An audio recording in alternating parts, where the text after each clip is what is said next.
You may consider yourself a person of faith, but do you really know God? The Pew Research Center found that most Americans failed a quiz asking some of the most basic questions about religion, and atheists and agnostics did better than Catholics and evangelicals on that quiz. What struck you as being the headline here? What was the surprise? Well, I think the thing that was most striking to me was the strong performance on the survey by atheists and agnostics.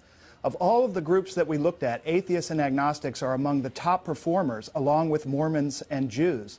They outperformed, as you mentioned, evangelical Christians, Catholics, mainline Protestants, and other groups. So, Steve, help us out here. Why is that?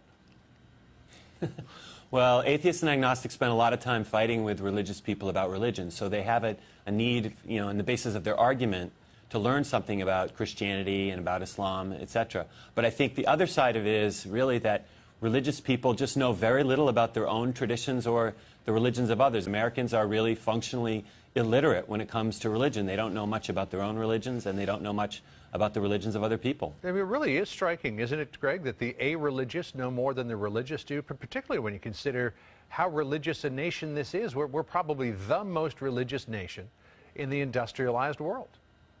Well, that's right. But one thing we should keep in mind is that if we look at the population as a whole, it is true that people with the highest levels of religious commitment, those people who say they attend religious services regularly and that religion is very important in their lives, those people actually do a little bit better on the survey than people who are less religious. It's just that you have this small group, atheists and agnostics, who are both they really aren't particularly religious, and they do quite well on the survey.